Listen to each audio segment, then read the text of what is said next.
Hello everyone, welcome to our channel. तो friends, आपण समस्त को कृष्णा एकेडमी क्लासेस को बहुत बहुत स्वागत। तो आज आम भौमकर वंश जोटा कि पार्ट 2 एटा ये ही सरीज भौमकर पूरा डिटेल्स रे मुझे पढ़ाई जिते राजा महाराणी सबू थिले सबू ये रमर पूर्व भिडियो भी अलरेडी अधी सारी देती कौ पर्यटन जाइए ना त्रिभुवन महादेवी प्रथम पर्यंत जाइला जोटा कि ख्रीष्टाब्द 845 रु 850 जाए राजत्व थिला। तो एबे पढ़िबा द्वितीय शांतिकर देव जोटा ख्रीष्टाब्द 850 रु 865 भितर रहिबो।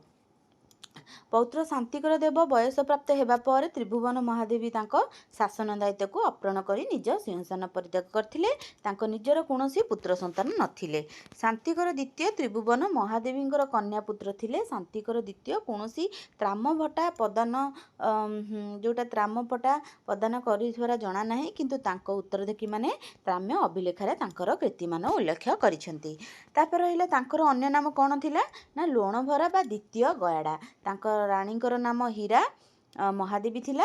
आउ से मानवंशर राजकन्या थिले। तांकर पद मर्यादा अति उच्च धरणर थिला कारण से निजको महा राजधिराजा परमेश्वरी बोली अभिभूत रु जना पड़ुला। संतान माने नाबालक थिबारु अल्प बयस होइथिबारु केते वर्ष पई से शासन दायित्व ग्रहण करथिले। तांको विषय एबे जानिले कहार ना द्वितीय शांतिकर देवंग विषय। एबे आमे जानिबा चतुर्थ शुभकर देव जोटा ख्रीष्टाब्द 865 रु 72 मध्ये रहिबो। जोटा कि द्वितीय शांतिकर ओ जोटा कि हिमा महादेवींकर ज्येष्ठ पुत्रंकर नाम थिला चतुर्थ शुभकर ओ माने तांकर अन्य नाम कौन थिला द्वितीय कुसुमहार।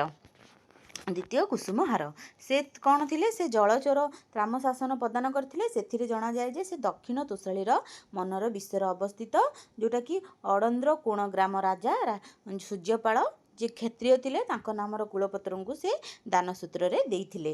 तालचेर त्राम शासन समय ख्रीष्टाब्द 881 मसीह उल्लेख अच्छी जे तांको राजधानी कोठी थिला ना जो गृहेश्वर पाटकरू से पदत होइथिले। एही समय सोमवंश शक्तिर माने उद्भव हैला। सोमवंश से स्टार्ट हैला।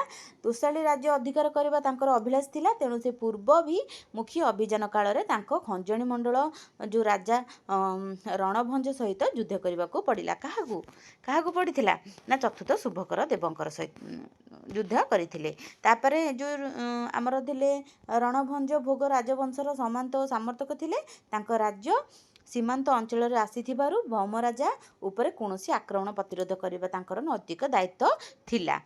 तापरे से कौन करथिले ना दक्षिण माने कोलरू महानदी तीर रे पूर्वभिमुखी अगतर हेले सोमवंशी और भिन्न मध्य प्रमुख संग्राम हेबार आवश्यकता थिला।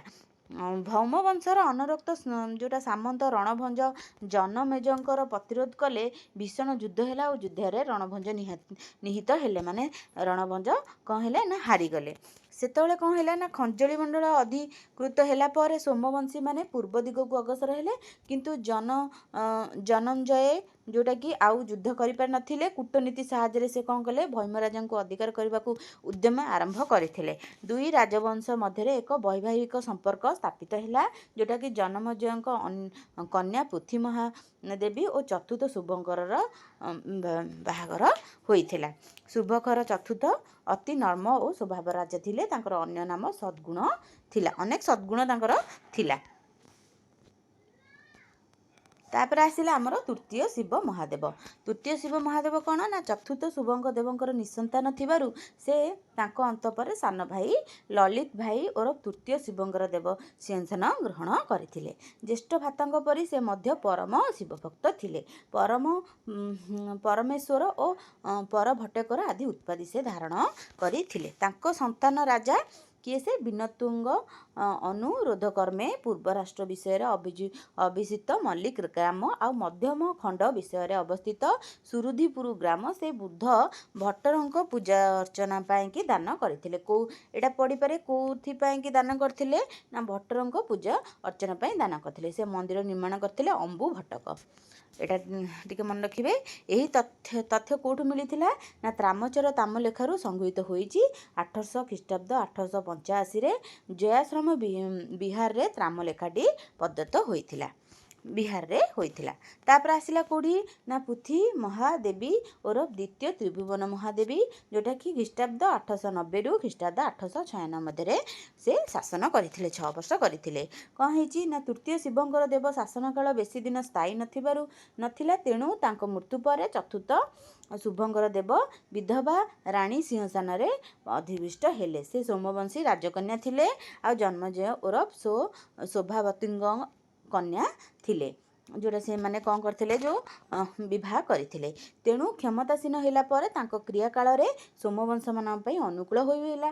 ତାଙ୍କର ନାମ ଅନ୍ୟ ଥିଲା ଦ୍ୱିତୀୟ ତ୍ରିଭୁବନ ମହାଦେବୀ ଭାତ୍ର ଯଜାତି, ଯେଉଁଟାକି ପ୍ରଥମ ତାଙ୍କର ଜଣେ ବଡ଼ ପରାକ୍ରମଶାଳୀ ସମର୍ଥନ ଥିଲେ। ତୋଷାଳୀର ସିଂହାସନ ଅଧିଷ୍ଠିତ ହେବା ନିମନ୍ତେ ସେ ହୁଏତ ଭାତ୍ରଙ୍କର ସହାୟତା ଲାଭ କରିଥିଲେ। ଯଜାତି ପ୍ରଥମ ପିତା ଜନ୍ମଜୟଙ୍କ ପରି ସାମର୍ଯ୍ୟବାଦୀ ଓ ଯୁଦ୍ଧଖୋର ଥିଲେ। ତାପରେ ଆସିଲା ତ୍ରାମ ଲେଖାରେ ଉଲ୍ଲେଖ ଅଛି ଯେ ଚତୁର୍ଥ ଶୁଭକର ଓ ତୃତୀୟ ଶିବଙ୍କର ନିଃସନ୍ତାନ ଥିଲା, କିନ୍ତୁ ଏହା ସତ୍ୟତା ବୋଲି ପରବର୍ତ୍ତୀ ତାମ୍ରଶାସ୍ତ୍ରରେ ପ୍ରମାଣିତ ହୋଇଛି। ତାପରେ ଆସିଲା ତୃତୀୟ ଶିବଙ୍କର ଅନନ୍ତ ଦୁଇ ପୁତ୍ର ଥିଲେ ତଥ୍ୟ ମିଳିଛି, ସେମାନେ ଥିଲେ ତୃତୀୟ ଶାନ୍ତିକର ଆଉ ପଞ୍ଚମ ଶୁଭକର ଦେବ। ତାଙ୍କର ଥିଲା କିନ୍ତୁ ପରେ ଜଣାପଡ଼ିଲା। ତାପରେ ପୃଥ୍ୱୀ ମହାଦେବ କାହିଁକି ସେମାନଙ୍କ ବିଷୟରେ ମିଥ୍ୟାର ଆଶ୍ରୟ ନେଲେ, କାହିଁକି ସମ୍ଭବ, ଏହା କହିବା ସମ୍ଭବ ନୁହେଁ। ହୁଏତ ଏ ତଥ୍ୟ ପଶ୍ଚିମରେ କୌଣସି କୁଟିଳ ଅଭିପ୍ରାୟ ଥିଲା, ମାନେ ଏପର୍ଯ୍ୟନ୍ତ କିଛିଟା ଆମେ ଜାଣିପାରିନେ, ସେ ବିଷୟରେ ସେ କହିଛି। ତୋଷାଳୀ ଆଉ କୋଶଳର ରାଜନୀତିକ ମିଶ୍ରଣ ହୁଏତ ପୃଥ୍ୱୀ ମହାଦେବ ଚାହୁଁଥିଲେ, ତାହା ସୋମବଂଶୀ ସ୍ୱାର୍ଥର ଅନୁକୂଳ ଥିବାରୁ ମନେହୁଏ, ଯେପରି ଭ୍ରାତା ପ୍ରଥମ ଯଜାତିଙ୍କ ଦ୍ୱାରା ପ୍ରଭାବିତ ହୋଇ ପୃଥ୍ୱୀ ମହାରାଜ ଏପରି ପଦକ୍ଷେପ ଗ୍ରହଣ କରିଛନ୍ତି। ମାନେ ସେ ରାଣୀ, ପୃଥ୍ୱୀ ମହାଦେବୀ ରାଣୀ, ତାଙ୍କ ଭାଇ ଥିଲେ ଯଜାତି, ତାଙ୍କ ଦ୍ୱାରା ସେ ଚଳାଉଥିଲେ ଆମର ଭୌମ ବଂଶ ଗୁଡ଼ାକ। ତାପରେ ସେଇଠୁ ପଶିଯିବେ ଆମର ସୋମବଂଶ, ଯେହେତୁ ଦୁର୍ବଳ ହୋଇ ପଡ଼ିଲା। ଦକ୍ଷିଣ କୋଶଳଧି ପ୍ରଥମ ଯଜାତି ଦକ୍ଷିଣ ଓ ତୋଷାଳୀର ମରଦା ବିଷୟରେ ଅବସ୍ଥିତ ଚଣ୍ଡ ଗ୍ରାମ ଆଉ ଓଡ଼ ଦେଶର ଅଧିବାସୀ ଜଣେ ବ୍ରାହ୍ମଣଙ୍କୁ ଦାନ ସୂତ୍ରରେ ପ୍ରଦାନ କରିଥିଲେ। ଏଥିରୁ ଓଡ୍ର ଦେଶର ଅଭ୍ୟନ୍ତରୀଣ ଶାସନ ବ୍ୟବସ୍ଥା, ସୋମବଂଶ ରାଜଙ୍କର ହସ୍ତକ୍ଷେପ ଓ କର୍ତ୍ତୃତ୍ୱ ସୂଚନା ମିଳେ। ଯେତେବେଳେ ଯଜାତି କ'ଣ କରିଥିଲେ ନା କାଲଚୁର ରାଜା, ଯେଉଁଟା ଶଙ୍କରଷଣଙ୍କ ବିରୋଧରେ ଯୁଦ୍ଧର ଆବୃତ୍ତି ଥିଲେ, ସେତେବେଳେ ତୋଷାଳୀର ପଦବୀମାନେ ପୃଥ୍ୱୀ ମହାଦେବୀଙ୍କୁ ଗାଦିଚ୍ୟୁତ କରିଥିଲେ। ତାପରେ ଶାସକ ପଦ ସେମାନେ ଏଠୁ ବାହାର କରିଦେଇଥିଲେ। ତାପରେ କ'ଣ ହେଲା ନା ଶାସକ ପଦ ପୂରଣ କରିବା ପାଇଁ ସେମାନେ ତୃତୀୟ ଶିବଙ୍କର ବିଧବା ରାଣୀ ଗୃହେଶ୍ୱର ପାଟଙ୍କୁ ସେ କ'ଣ କରିଥିଲେ, ଆମନ୍ତ୍ରଣ କରିଥିଲେ। ରାଣୀ ତାହା ସ୍ୱୀକାର କରିଥିଲେ। ସିଂହାସନ ଅଧିଷ୍ଠରେ ହେବା ପାଇଁ ତାଙ୍କର ନାମ ଥିଲା ତୃତୀୟ ତ୍ରିଭୁବନ ମହାଦେବୀ। ତ ସେ କ'ଣ କଲେ, ପୃଥ୍ୱୀ ଯେଉଁଟା ଆମର ଥିଲେ ତୃତୀୟ ଶିବଙ୍କର ବିଧବା ରାଣୀ ଗୃହେଶ୍ୱରଙ୍କୁ ସେମାନେ କ'ଣ କଲେ, ନିମନ୍ତ୍ରଣ କଲେ। କାହାକୁ ବାହାର କଲେ ନା ପୃଥ୍ୱୀ ମହାଦେବଙ୍କୁ ବାହାର କଲେ। କାହିଁକି, ଏଇସବୁ ତାଙ୍କ ଭାଇଙ୍କ ଦ୍ୱାରା ସେମାନେ କରୁଥିବାରୁ ତାଙ୍କୁ ସେଇଠୁ ବାହାର କରିଦେଲେ। ତାପରେ ଖ୍ରୀଷ୍ଟାବ୍ଦ 894ରେ ପୃଥ୍ୱୀ ମହାଦେବୀ 2ଟି ତ୍ରାମ ଶାସନ ପ୍ରଦାନ କରିଥିଲେ, ତାହା ବୌଦ୍ଧ ତ୍ରାମ ଶାସନ ଭାବରେ ପରିଚିତ। ତାପରେ ହେଲା ଦଣ୍ଡଭକ୍ତିଙ୍କ ମହାମଣ୍ଡଳପତି ମଙ୍ଗଳ କଳସଙ୍କ ପତ୍ନୀ ଶଶିଲେଖାଙ୍କ ପାଇଁ ସେ 2 ତ୍ରାମ ଶାସନ ପ୍ରଦତ୍ତ ହୋଇଥିଲେ। ତାପରେ ଜନେଶ୍ୱରଙ୍କ ଶିବ ପୂଜା ଅର୍ଚ୍ଚନା ଉଦ୍ଦେଶ୍ୟରେ 2ଟି ଗ୍ରାମ ଦାନ କରିବାର ଶଶିଲେଖା ପ୍ରାଣୀ ପୃଥ୍ୱୀ ମହାଦେବଙ୍କୁ ଅନୁରୋଧ କରିଥିଲେ। ଏହି ମନ୍ଦିର ଶ୍ରୀଲେଖା ନିଜ ପିତା ଯେଉଁଟାକି ନନ୍ୱଙ୍କ ସ୍ମୃତି ରେଖାରେ ନିମିତ୍ତ ଆରମ୍ଭ କରିଥିଲେ।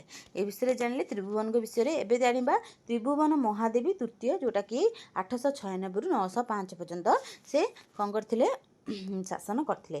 ସେ ଥିଲେ ଦକ୍ଷିଣ ଭାରତର ପଶ୍ଚିମ ଗଙ୍ଗବଂଶୀୟ ରାଜା ମଲ୍ଲିକ ଦୁହିତା ଥିଲେ। ଆଉ ଖ୍ରୀଷ୍ଟାବ୍ଦ 896ରେ ସେ ଢେଙ୍କାନାଳର ତ୍ରାମ ଶାସନ ପ୍ରଦାନ କରିଥିଲେ। ଏହି ଦାନପତ୍ର ଓଳାଶ୍ରମ ବିଷୟରେ କଣ୍ଠସ୍ୱର ଗ୍ରାମବାସୀ ଭକ୍ତ ଜଗଦ୍ଧରଙ୍କର ଉଦ୍ଦେଶ୍ୟରେ ପ୍ରଦତ୍ତ ହୋଇଥିଲା। ରାଜ୍ୟର ଅନୁବୃଷ୍ଟି ଜନିତ ଦୁର୍ବିପାକ ଦୂର କରିବା ପାଇଁ ସେ ପାନପତ୍ର ଜଗଦର ଗ୍ରହଣ କରିଥିଲେ। ରାଣୀ ନାନା ପ୍ରକାର ସାର୍ବଭୌମ ପଦବୀରେ ନିଜକୁ ଭୂଷିତ କରିଥିଲେ, ଯଥା ପରମ ଭଟ୍ଟକ, ମହାରାଜାଧିରାଜ ପରମେଶ୍ୱରୀ। ତାଙ୍କର ସେ ଥିଲେ ବୈଷ୍ଣବ ଧର୍ମ ପ୍ରତି ବିପୁଳ ତାଙ୍କର ଶ୍ରଦ୍ଧା ଥିଲା, ଆଉ ସେ ବହୁତ ଦୟାଳୁ ଥିଲେ ଆଉ ବହୁତ ସୁନ୍ଦର ଥିଲେ। ସେଥିପାଇଁକି ସେ ତାଙ୍କୁ ନିଜକୁ ସେ ମହାରାଜାଧି ପରମେଶ୍ୱରୀ ଏସବୁ ନିଜକୁ ଭୂଷିତ କରିଥିଲେ। ତାଙ୍କ ମୃତ୍ୟୁ ପରେ ତାଙ୍କ ଦୁଇଟି ପୁତ୍ର ଥିଲେ, ଯଥା ତୃତୀୟ ଶାନ୍ତିକର ଆଉ ପଞ୍ଚମ ଶୁଭକର ଭୈମକର ରାଜା ଶାସନ କରିଥିଲେ, କିନ୍ତୁ ସେମାନଙ୍କ ରାଜତ୍ୱ ଗୁରୁତ୍ୱ ଏତେ ନଥିଲା। ଏଇଠୁ ଷ୍ଟାର୍ଟ ହେବ ଭୌମଙ୍କ ରାଜତ୍ୱର ପତନ। ତ ପତନ ଷ୍ଟାର୍ଟ ହେଲା, କ'ଣ ପାଇଁକି ପତନ ହେଲା ତା ବିଷୟରେ ଆମେ ଜାଣିବା। ଦେଖିବା, ପଞ୍ଚମ ଶୁଭଙ୍କର ମୃତ୍ୟୁ ପରେ ଏକାଧିକ୍ରମେ 4 ଜଣ ରାଣୀ କର୍ମାନୁସାରେ ଭୌମଙ୍କର ରାଜ୍ୟ ଶାସନ କରୁଥିଲେ। ଫାଷ୍ଟ ରାଣୀ କିଏ ଥିଲେ ନା ଗୌରୀ ମହାଦେବୀ, ସେ କ୍ଷଣସ୍ଥାୟୀ ଥିଲେ। ତାପରେ ଦଣ୍ଡୀ ମହାଦେବୀ, ତାପରେ ବକୁଳ ମହାଦେବୀ ଆଉ ଧର୍ମ ମହାଦେବୀ, ଏ 4 ଜଣ ଥିଲେ ଶାସନ। ତାପରେ ଏହା ଫଳରେ ଭୌମଙ୍କ ରାଜ୍ୟ ରାଜନୈତିକ ସ୍ଥିତି ଦୁର୍ବଳ ହୋଇପଡ଼ିଲା। ସେତେବେଳେ ସୋମବଂଶୀମାନେ ସମ୍ପ୍ରସାରଣର ଉତ୍କଳ ରାଜା ପାଇଁ ଘୋର ବିପଦ ସୃଷ୍ଟି କରିଥିଲେ। କୋଶଳ ଆଉ ତୋଷାଳୀର ମିଶ୍ରଣ ଉଦ୍ଦେଶ୍ୟ ନେଇ ଯଯାତି ବ୍ୟାକୁଳ ଥିଲେ।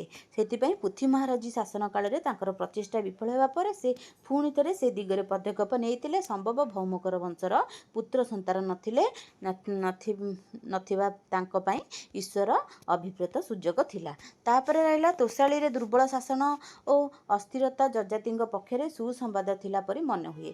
ଯଯାତିଙ୍କ ପରି ତାଙ୍କ ପୁତ୍ର ଧର୍ମରଥ ମଧ୍ୟ ଦକ୍ଷିଣ ତୋଷାଳରେ ଅନ୍ତରୁଦ୍ଧ ବିଷୟରେ ବ୍ରାହ୍ମଣମାନଙ୍କୁ ଭୂମି ଦାନ କରିଥିବାର ଜଣାପଡ଼ିଲା। ଅବଶ୍ୟ ଧର୍ମରଥଙ୍କ ସମୟରେ ସୋମବଂଶୀୟମାନେ ଦକ୍ଷିଣ ତୋଷାଳୀର ରାଜା ନିଜ ଅଧୀନକୁ ନେଇ ସାରିଥିଲେ। ଖ୍ରୀଷ୍ଟାବ୍ଦ 950 ପରେ ସୋମବଂଶୀୟମାନେ ରାଜଜୟ ନୀତି ଫଳରେ ଭୌମମାନଙ୍କୁ ନିଶ୍ଚିନ୍ତ ହୋଇଗଲେ, ମାନେ ହରାଇ ଦେଲେ। ଏହା ସମ୍ଭବ ହୋଇଗଲା। ଏ ବିଷୟରେ ଅଧିକ ତଥ୍ୟ ଏପର୍ଯ୍ୟନ୍ତ କିଛି ଆଉ ମିଳିନାହିଁ। ତାପରେ ଆସିଯିବ ସୋମବଂଶୀ। ତ ଏଇଠୁ ସୋମବଂଶୀ ଷ୍ଟାର୍ଟ ହେବ। ଆମେ ଏବେ କ'ଣ ହେଲା ନା ଭୌମକର ବିଷୟରେ ସବୁ କିଛି ଜାଣିଲେ, କେତେ ରାଜା କ'ଣ ସବୁ ସରିଗଲା। ନେକ୍ସଟ କ୍ଲାସ୍ରେ ଆମେ ଦେଖିବା ଆମର ସିଲାବସ୍ ମୁଁ ପୁଣି ଦେଖେଇଦେବି କ'ଣ ତାପରେ ଅଛି, ସେଇ ଅନୁସାରେ ଆମେ ଷ୍ଟାର୍ଟ କରିବା। ଯଦି ଆପଣମାନଙ୍କୁ PDF ଦରକାର ତାହେଲେ ତଳେ ମୁଁ ନମ୍ବର ଦେଇଦେଇଥିବି, ଆପଣମାନେ କଣ୍ଟାକ୍ଟ କରିପାରିବେ। ପେଡ୍ ଗ୍ରୁପ୍ ଗୋଟେ ଅଛି ଯେଉଁଟାକି only 499ରେ ଆପଣ 1 year ପର୍ଯ୍ୟନ୍ତ ସବୁ PDF ମିଳିବ। ତା ସହିତ ଡେଲି ଗୋଟେ ମେନ୍ସ କ୍ୱେଶ୍ଚିନ୍ ମିଳିବ, ଆପଣ ସେଠି ଲେଖିକି ସେଣ୍ଡ କରିପାରିବେ।